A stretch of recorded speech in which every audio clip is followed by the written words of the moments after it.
We are Mike and Maria Elmer. We believe in freedom from debt, and we believe that financial independence is not only possible but attainable, and we'll show you how. Yeah, so today we're doing the quick video to complement the article called Passive versus Residual Income, What's the Difference? And we're just going to give you a little more information, I guess, and some examples to go along with the article. So first of all, so we use the terms passive income and residual income kind of interchangeably a lot of times. And I find myself doing it a lot also, and I think it's fine, right? But I think a lot of times we say, oh, you can earn some residual income, and really what we're referring to is passive income. So, and there's some overlap there, and it's fine. But just wanted to this article is about kind of sharing the distinction between those two terms. And so, first of all, so passive income is more about how your money is made. It requires, it's like little or no ongoing effort needs to be put into this once you get it set up and going, and the money just keeps coming in, right? It's passive instead of active, and the money keeps coming in. And some examples of this are like stocks. You might invest in some stocks and you get paid dividends on those, where you don't have to be doing anything after you've invested your money initially. You don't have to be doing anything to get those dividends. You just sit back and then the check comes to you, basically, right? Another example is like real estate, right? If you go out and take some money and buy a real estate property and rent it out to people, then it doesn't require a whole lot of work on your part. You just they live there and they're paying you rent. You've already made the investment, right? And maybe it'll require some maintenance and stuff on your part. So that's kind of where the little bit of effort comes in. But for the most part, you can just keep collecting that money, and it comes in without you having to keep working for it. You don't have to go trade your time to get that money, right?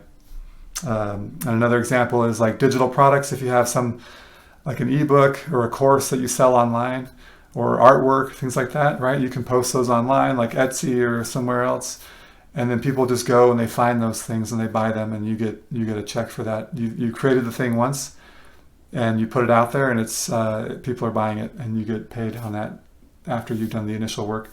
Now you just keep getting paid on that, right? So those are examples of passive income. So then the other term we use is residual income. Residual income has more to do with the amount of money that you have. And so residual income means residual, like it's like leftover, like extra, right? So after all of your expenses are covered, what money do you have left over? So like if you get paid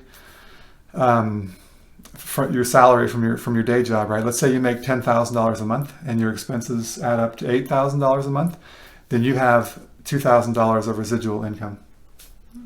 And if those expenses amount to the same amount every month, and your income is the same every month, then you have this ongoing residual income of $2,000, right? And what that does for you is it leaves you open to other opportunities, right? If you find that you want to increase your lifestyle, then you know you've got $2,000 you can kind of play with. Or if you want to invest in something, let's say you're buying, investing money in the stock market or some real estate, then you know you've got that much money to kind of contribute to those assets each month because you know your expenses are already covered. Let me see if I had something else. Yeah, so residual income is just an indication of how healthy you are financially, right? It indicates if you've got excess money, I mean, that's a good sign. If you don't have enough money to cover all your expenses, that's not a good sign, right? Okay, so both passive and residual income are needed for financial independence, right? You have to make sure you have enough income to cover all of your expenses. That's where the residual term comes into play. But eventually, too, you're going to want to retire, and you're not going to be able to keep trading your time for money. And so you need to have income that is passive, meaning that you don't have to go out and work for it. You can just retire and continue to have money coming in to cover all your expenses. So you want to have both passive and residual income. And having both of those is going to get you the lifestyle that you want. I was thinking of an example kind of related to food, maybe. Suppose you had a bunch of chickens that you were raising on your property or at your house, and right, so you paid for those chickens. You gotta kind of care for them as they're young, or whatever, right?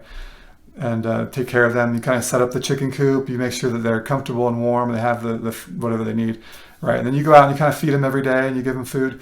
Eventually, those chickens are going to start laying eggs for you, and that is not going to require a whole lot of work from you, right? You're not out there encouraging the chickens. Come on, you can do it. You can do it.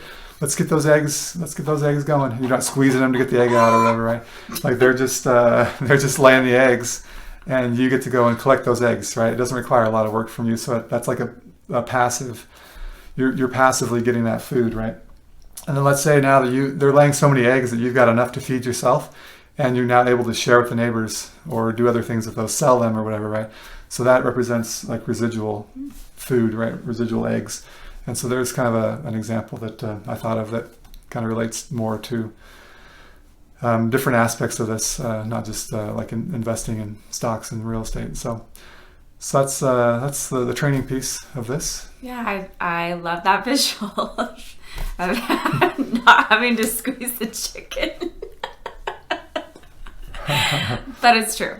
Yeah, we in our family have an example when one of our daughters saw, we got in the mail, every month we get our little investment check-in, like how our investments are doing, and our daughters have savings with their investments, and we were showing her the numbers and what it shows, and we're like, yeah, you put in this much, and you have this much extra. Like she had made $200, and she was blown away, and it was so exciting to have this passive income because she didn't have to do anything for it, and also residual because we pay all of our expenses, so it was all bonus money that had come in, and it's so exciting. Having access to passive and residual income is mind-blowing and awesome, and the way that money works and when you can figure it out and use it and leverage it to your benefit, it's so fun. Yeah. So there you go. If you want more details, go read the article. At the end, we give some suggestions on where to go from here and how to get started kind of moving down this path. And we hope you enjoy it and get some benefit out of it. Thanks. Bye.